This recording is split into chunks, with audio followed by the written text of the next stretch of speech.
Hi, it's Joanna and welcome. I'm so glad that you're here. I like spending time with you. So today I want to talk about taking responsibility. Ouch. Does that sound hard?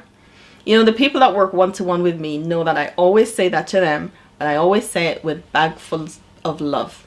And I want you to know that I'm saying it with love too. And I'm going to tell you why in a moment. But before that, I'm going to read the focus verse for today, and it's Isaiah 58 from verse 12. It says, "Those from among you shall build the old waste places.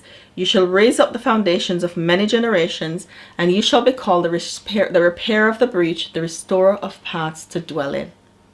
I want you to focus on the last couple of lines. The repairer of the breach, the restorer of paths to dwell in.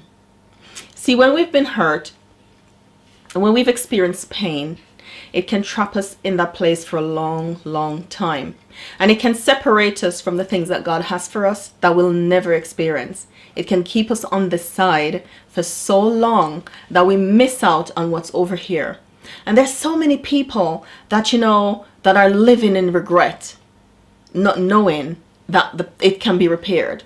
The first time I told my story, somebody, she probably was about in her 50s, early 60s, she came up to me and she says, "How do you do it? How do you tell it and not fall apart?" I said, "Because I'm healed." I was further along on the journey of healing. And she walked away sad. And that made me sad. Because the story that it told was, I can never tell my story. I can never be free. And that's not true. See, our healing is our responsibility. Again, does that sound a little bit hard? It is. See, the person who have hurt us, they've moved on. They're living life and doing things in a different way. They're not losing sleep anymore at nights. And sometimes that tinge of guilt that comes, they're very schooled at suppressing it. They know what to do to not make themselves feel the guilt of hurting you. They've moved on.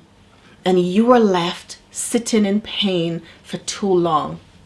And I want you to know that you can be free, but you have to take responsibility. You have to take responsibility and said, what can I do to be the repairer? What can I do to repair me? What is in my power? And what are the tools? What are the resources that I have at my disposal that I can use?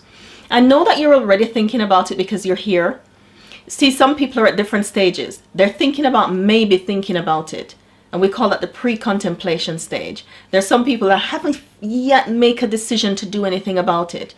And I know that you're thinking about maybe thinking about it, or you're further along because you're here and you're watching this. I hope that after this, you'll move from maybe thinking about it to seriously contemplating it, because it's your responsibility. See, no one else can do it for you. We can walk alongside you. We can walk with you. We can support and encourage you. We can be a safe place for you to land when it gets tough. But ultimately, that journey you have to walk. You can repair it. You can restore.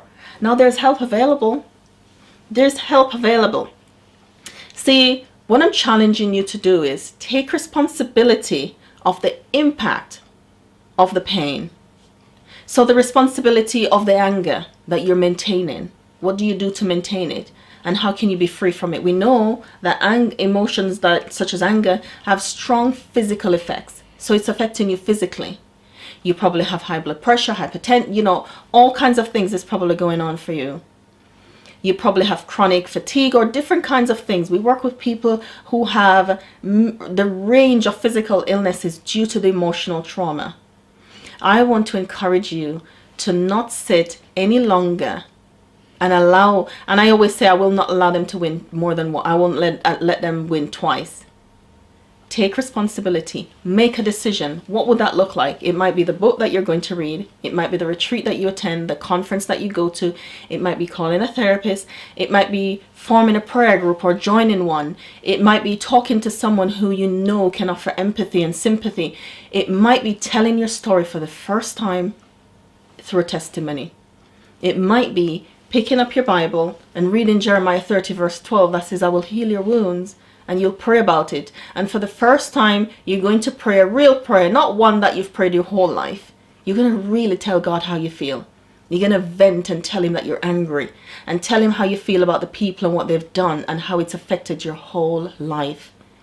It might be that you're saying, "I'm angry and I'm struggling to not be angry." help me move through this phase. It might be for the first time you're going to be honest with him and honest with you about how you really feel. You're making the decision to not suppress it anymore because you're taking control. You're repairing and restoring. And you're going to move from over here to over there and experience the life that God has for you.